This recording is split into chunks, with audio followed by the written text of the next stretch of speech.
sure, there are cops out there who you would hope that they were better shots and more tactically proficient than they are. However, they're still probably more tactically proficient than most people out there. We are the Armed Attorneys. Today we're talking about Attorney General Ken Paxton suing, it's not just one, but multiple organizations for excluding police officers from carrying while off duty. It's very interesting because we have some protections in the law here. We see private organizations saying, oh, we think we know better than you. And now hilarity is ensuing. But before we begin, show your support for the Second Amendment by hitting that like button. And this video stems out of an argument I got in with my brother-in-law. Those always, I will say, those always seem to be good topics for discussion. We take our video ideas from breaking news. We take them from your questions that we see in the comments, and sometimes I want to make my point heard. Sure. I want to just drive home my winning arguments. Sure. Here we go. Sure. So we have this very interesting law in Texas that passed in, remind me, Richard, 2019? Sounds right. 2019.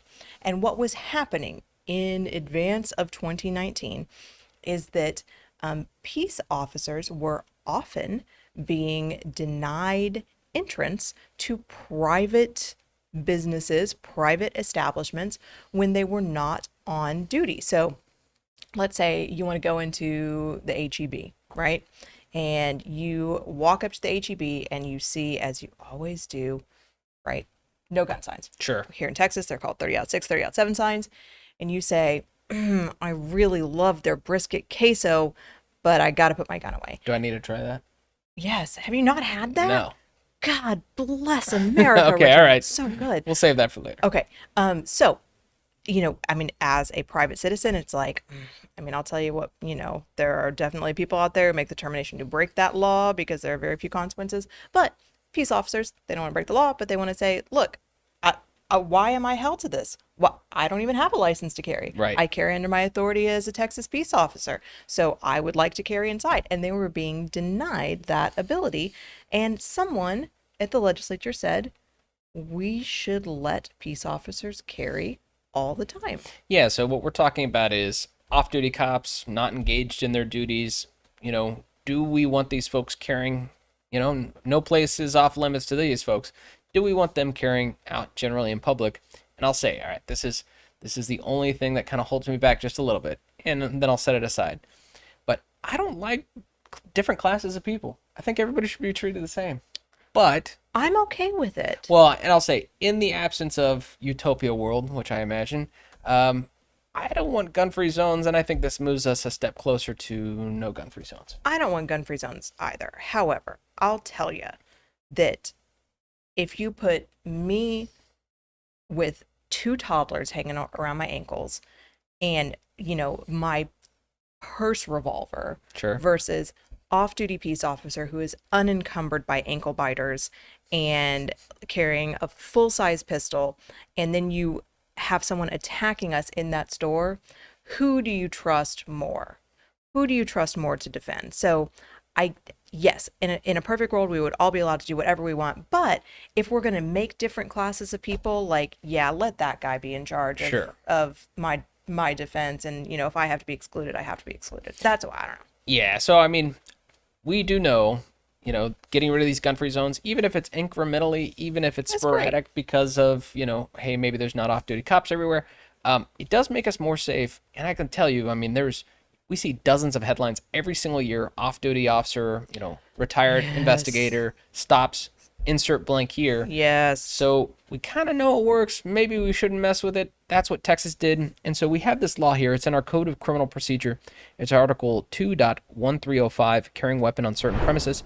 It says, an establishment serving the public may not prohibit or otherwise restrict a peace officer or special investigator from carrying on the establishment's premises a weapon that the peace officer or special investigator is otherwise authorized to carry, regardless of whether the peace officer or special investigator is engaged in the actual discharge of the officer or investigator's duties while carrying the weapon.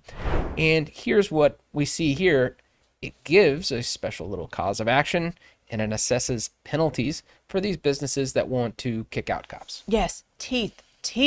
So laws are meaningless unless there are teeth to them. So we have penalties. We have exactly how it's going to be enforced. And that's, I mean, I guess if we're making a triangle, right? That's 2 points. What's the last point of the triangle, Richard? The AG actually has to be willing and want to file these lawsuits. Yes. And here we go. Here we go, Ken Paxton. Yeah, and for those states where, all right, maybe you have a Republican majority, you have good gun laws, but you have a, leftist attorney general or whatever, I think that's where private causes of action are really important. We don't have very many private causes of action in Texas. We actually have lots of organizations that lobby against private causes of action, and it makes our lives kind of a living hell. Yeah. But, if you got an AG who's willing to do it, and our AG is willing to do it, good job, Ken Paxton, he put these gun-grabbing bastards in their places.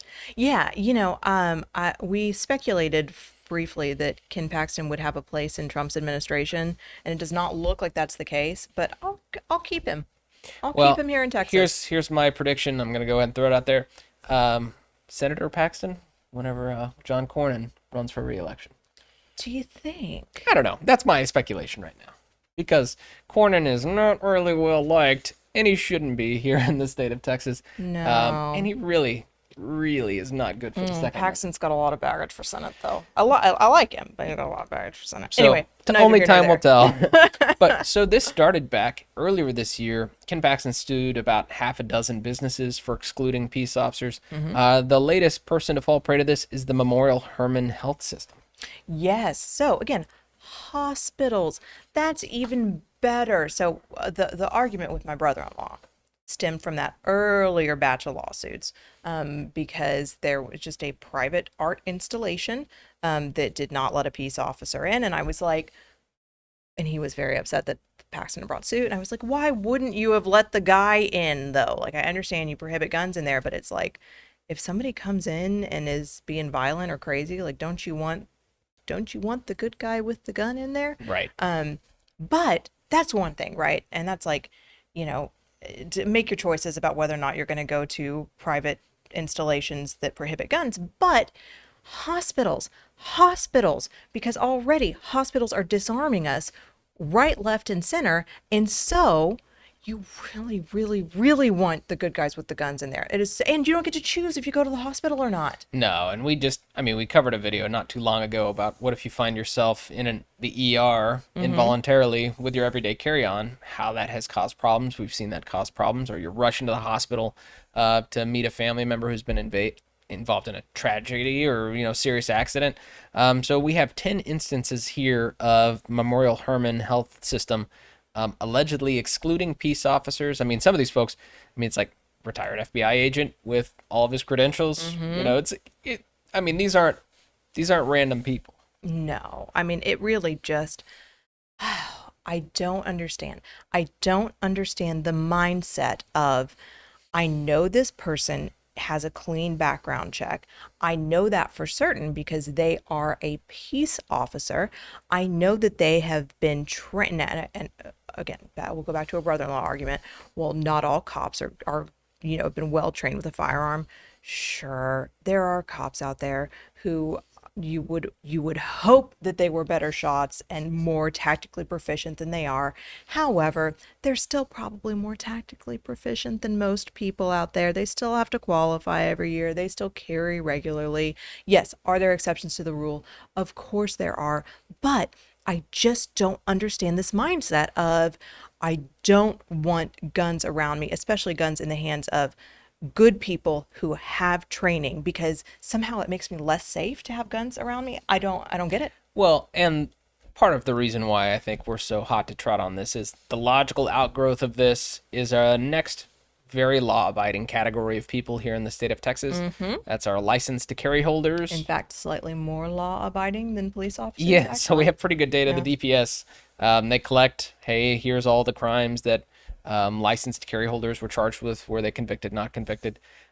We actually have good data showing that our license holders commit crime at a rate of 1/5 of licensed peace officers. So maybe even arguably better, maybe? I don't know. Sure. So, But again, I think then you get into the tactical proficiency, Sure. because I will tell, like, I am never going to pretend that I'm more tactically proficient than a peace officer. Oh no, I tell So, folks that all the time. yeah. You know, I get asked, you know, have you ever gone and spoke to a church and they ask you kind of tactical stuff? Oh yeah, And I always say, like, look, I'm the law nerd. I'm not the tactics guy. Don't come to me for that stuff. right. You know, but do the license holder have the tactical proficiency? I mean, I'll say some do, some don't. Yeah. Many do, but many don't. But Yeah. we know that they're law abiding. Yes. But this particular lawsuit is still in its early stages. I will tell you that the Ken Paxton is effective in most of these. They get Yeah. settled very quickly. People comply very quickly because they are obviously breaking the law. And so, I mean, I would imagine this goes away pretty fast, but if it doesn't, we'll definitely, be watching. But this is just, it is just an example of good government. There, Yeah. I said it. Boo. I know. But Ron Swanson inside of me says that's not possible. But I think if the only kind of shortfalling of this law is maybe the fines aren't high enough to comply, to garner compliance, maybe we look at that this legislative session. Sure, absolutely. But we're going to be following this. We hope you enjoyed this discussion. If you did, consider subscribing, hitting that like button, and help us fight the anti-2A algorithm by sharing this video. And as always, question and comment for us below. Until next time, we're the Armed Attorneys.